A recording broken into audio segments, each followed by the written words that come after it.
Chapter 22. The next few days were extremely busy for Arnav. The council had begun renegotiating the alliance with Sagarkidu. This time, every card was in Matsia's favor. Sagarkidu had little choice but to concede.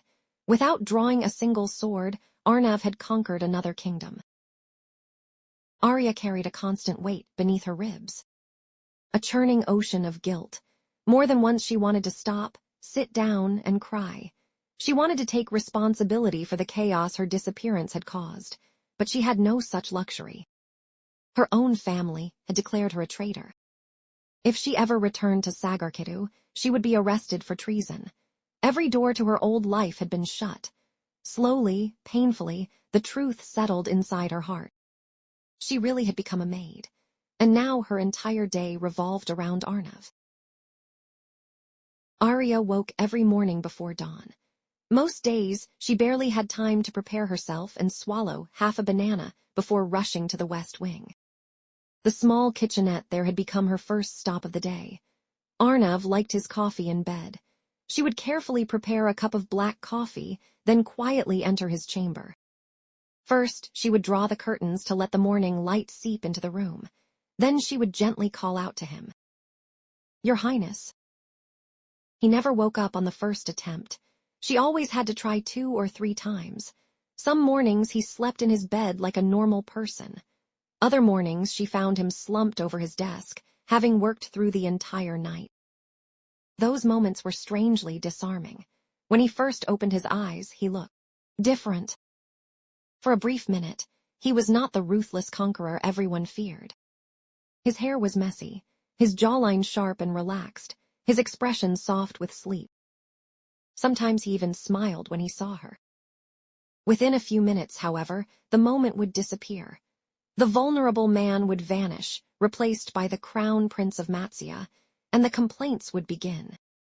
Sometimes the coffee was too strong. Sometimes it was too hot. Sometimes the bathwater did not have enough bubbles. Sometimes there was a wrinkle on his favorite shirt. Aarya endured it all quietly. After breakfast, Arnav would disappear behind the closed doors of his study. His calendar was impossibly full. Council members, dignitaries, officials from the kingdoms he had conquered. Everyone wanted an audience with him. The meetings usually lasted until lunchtime. Those hours became Aarya's only free time. Under Mrs. Sharma's watchful eye, she helped the other servants around the palace. Slowly, she began making friends.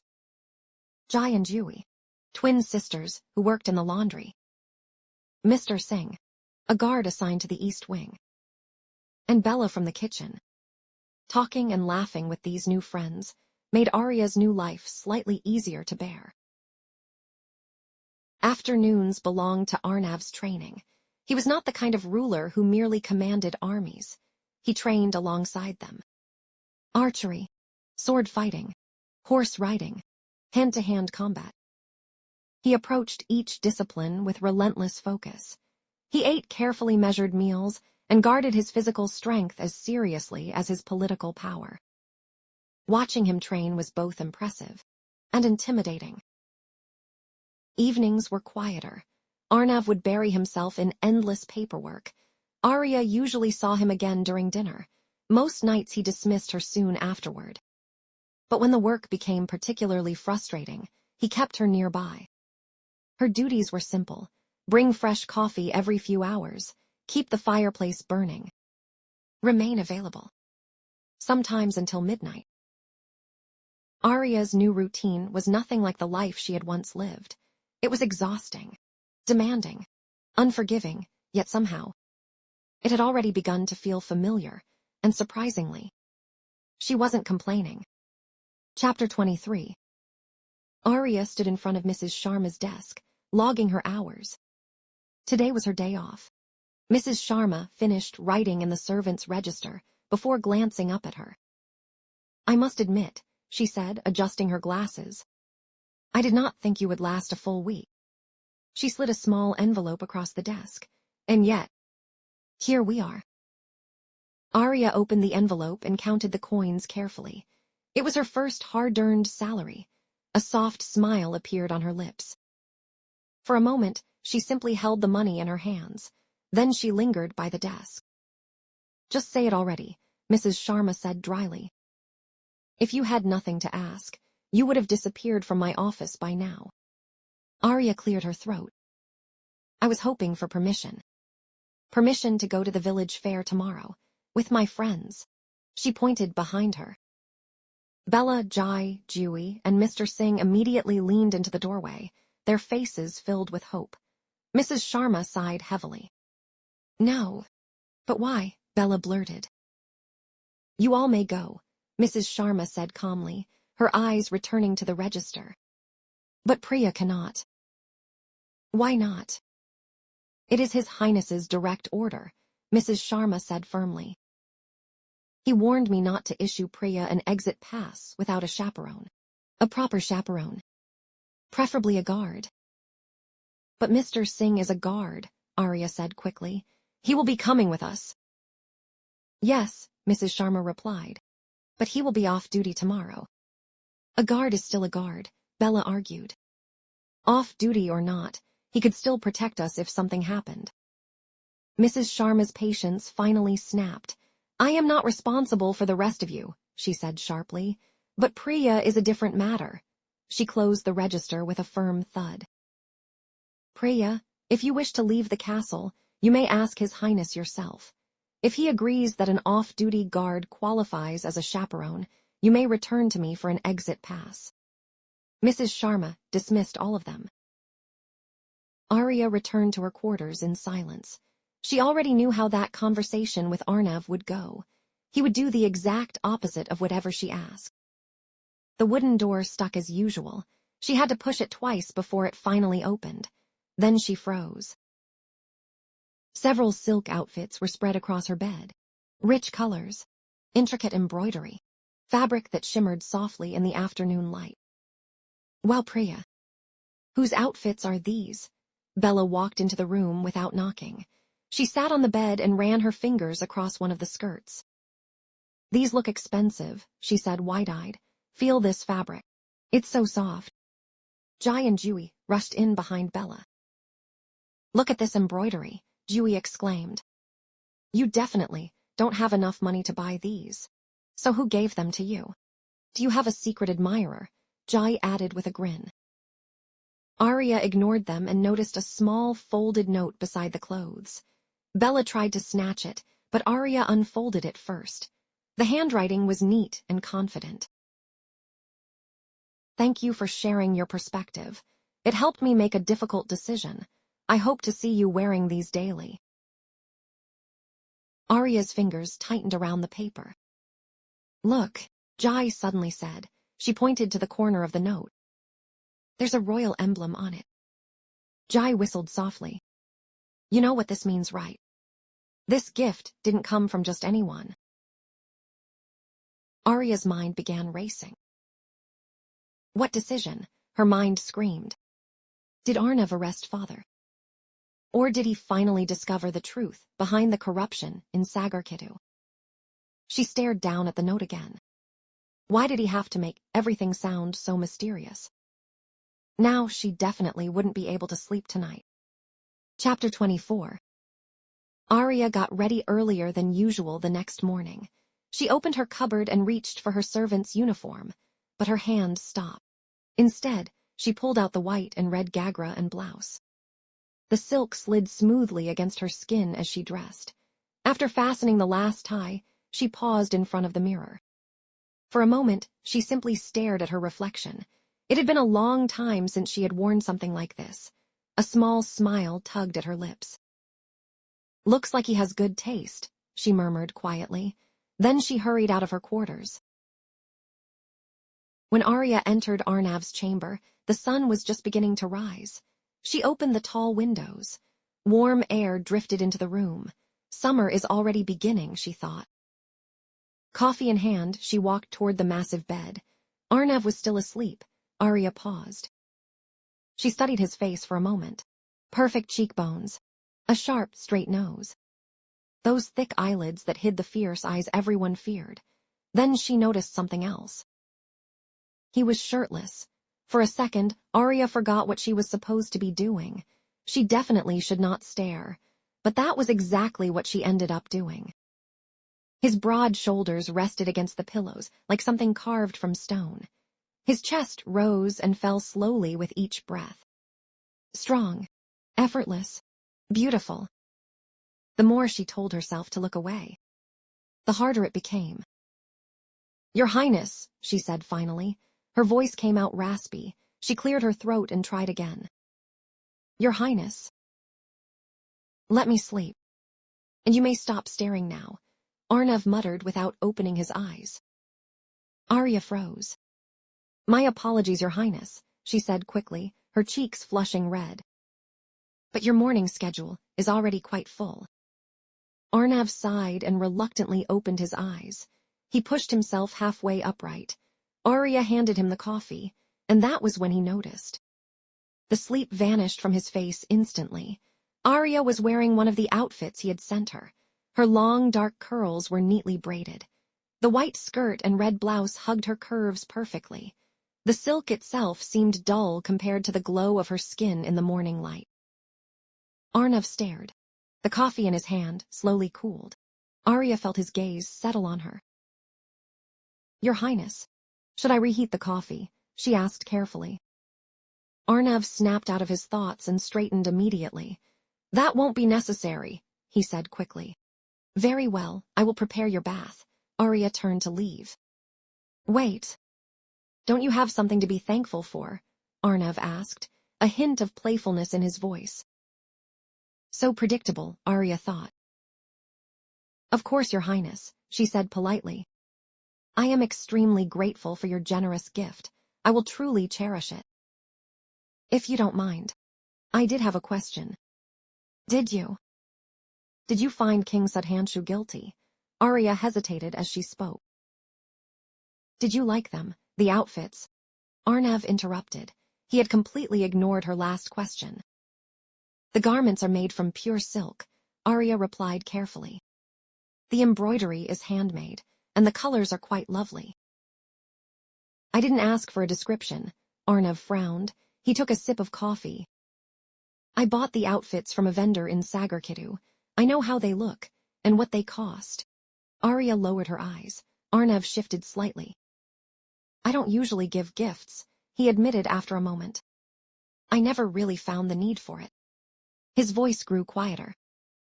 "So I'm not particularly skilled at choosing what someone might like." He glanced at her.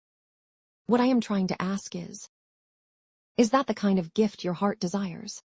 Aarya blinked, surprised by the softness in his tone. "The intention behind a gift is far more valuable than the gift itself, Your Highness," she said gently. "That being said, the garments are beautiful. I do like them." Aarya smiled and tilted her head. Her eyes held the faintest hint of mischief. "But if you had asked me first, I might have requested something else." Arnav chuckled. "Try me," he said confidently. "I'm certain I can manage it." "You promise?" she asked, leaning slightly forward. "Yes." "May I please go to the village fair with my friends? I know I cannot leave the castle without a chaperone, but I have found one. Mr. Singh. He is a guard in the East Wing. He will accompany me, Bella, Jai, and Jui tomorrow." Arnav's expression changed instantly. "Friends," he repeated slowly. "And Mr. Singh is your friend?" The playfulness in his voice had vanished. "Yes," Aarya said. "He's a very good man." "How do you know that?" He set the coffee aside and stood up. "Regardless, the answer is no." He walked toward the bath chamber. "You cannot attend the fair without a proper chaperone." But you promised," Aarya said, hurrying after him. Arnav stopped. He turned back toward her. "This is where the scolding begins," Aarya thought nervously. Instead he sighed. "Fine. You may go." Arya's face lit up. "But only on one condition." The hope vanished just as quickly. "You will go with the chaperone I choose." "And who would that be?" she asked cautiously. "Kabir." Aarya stared at him. The army general, she said in disbelief. But then my friends. Yes or no? Arnav interrupted. Aarya knew that tone. There would be no further negotiation. Yes, she said quietly. Chapter 25. The next morning, Aarya stood at her usual position in the dining room.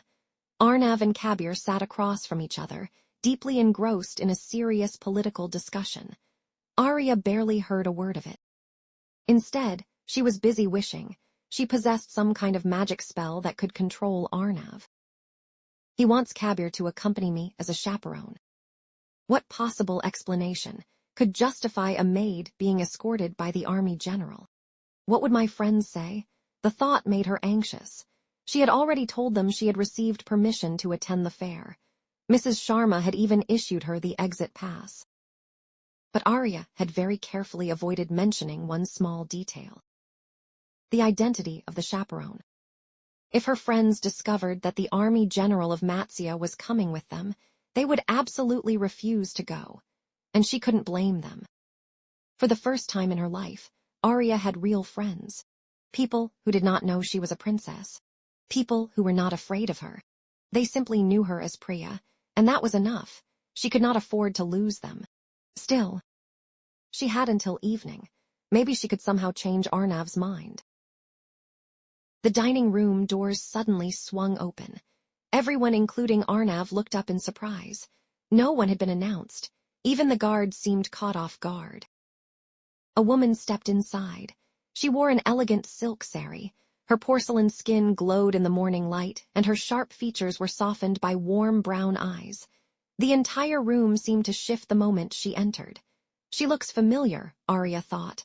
Arnav glanced at her once, then calmly returned to his food. Kabir, however, immediately stood up, his face lit with unmistakable affection. "What are you doing here, darling?" he asked warmly. Aarya's eyebrows rose. Oh my, Kabir has a love interest. Who would have guessed there was a fully functioning heart behind that armor? Kabir turned toward Arnav. "Did you know she was coming?" "No," the woman answered before Arnav could speak. "It was meant to be a surprise." She walked toward the table with graceful steps. When she reached Arnav, she bowed slightly. "Your Highness." A smile immediately spread across Arnav's face. He stood up. "Sister," he said warmly. "It's been far too long." Wow, she must be the princess of Matsya. Aarya blinked. When she looked at them standing side by side, the resemblance suddenly became obvious. The same sharp features, the same commanding presence. The mystery vanished. Arnav pulled her into a quick embrace. "Please sit," he said. Aarya quickly stepped forward and pulled out a chair. "Oh no, thank you," the woman said with a smile. "I'll sit beside my husband." She walked to the other side of the table. "Wait. Is Kabir married to His Highness's sister?" "There is something new to learn every day." Kabir pulled out a chair for her. Aarya began serving her breakfast. "So," Arnav said casually, "what brings you here, sister?" "You have taken my husband hostage for months," she replied sweetly. "I'm here to take him back." Arnav raised an eyebrow. "Nonsense, I never asked him to come." "Oh, really?" she said. "In the middle of our honeymoon, you sent him a message saying you were heading toward Sagarkitu and that he should join you immediately." "That is absolutely not true," Arnav frowned. "Kabir, tell her." Both siblings turned toward him at the same time. Kabir suddenly looked very uncomfortable. Well, he began. "I may not have been completely transparent with either of you. I never received any message from His Highness." "I cannot believe it. You lied to me." No, Avantika, please listen." Kabir raised his hands defensively. "I always have someone tracking His Highness." "What did you just say?" Arnav nearly choked. "Your Highness, please understand. Your safety is my responsibility," Kabir said quickly. "Your wife is angry, and you are still more worried about your friend." Avantika pouted, crossing her arms. "Stop," Kabir groaned, standing up. "Both of you. Please stop harassing me." Arnav and Avantika burst into laughter. Kabir sighed. It's true, he admitted. I heard that Arnav was heading toward Sagarkitu. I needed to be with him. Avantika. I knew you would never let me go if I told you the truth. So I lied. Please forgive me. He knelt down, took her hand and kissed her knuckles. Arnav made a face. Enough, both of you. You are making me gag. Avantika laughed. Yes, we'll go. She stood up. But before we leave. Congratulations, brother. You've conquered yet another kingdom. I'm sure Sagarkitu is in excellent hands now. She turned to Kabir and grabbed his arm. And now we are leaving. You won't see this handsome man for at least 24 hours. She dragged Kabir toward the door. Arnav watched them go with a faint smile. The doors slowly closed behind them. Silence returned to the dining room. Aarya stepped forward and poured him fresh coffee. Then she cleared her throat. Arnav looked up. Who will chaperone me today? She asked, trying to keep a neutral tone, but the glint of joy in her eyes gave it away.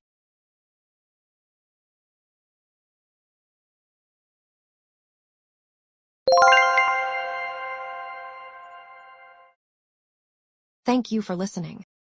As the writer of this story, I have a question for you. What do you think fate has planned for Aarya and Arnav? Every choice has a consequence. Every secret has a cost. And every path leads to a new challenge waiting to be faced. Will they lift each other up or tear each other apart? The answers await in the next episode. If you're enjoying the story, please like, subscribe, and follow the channel so you never miss an episode. Your support helps this story reach more listeners, and it truly means the world to this writer. See you next time.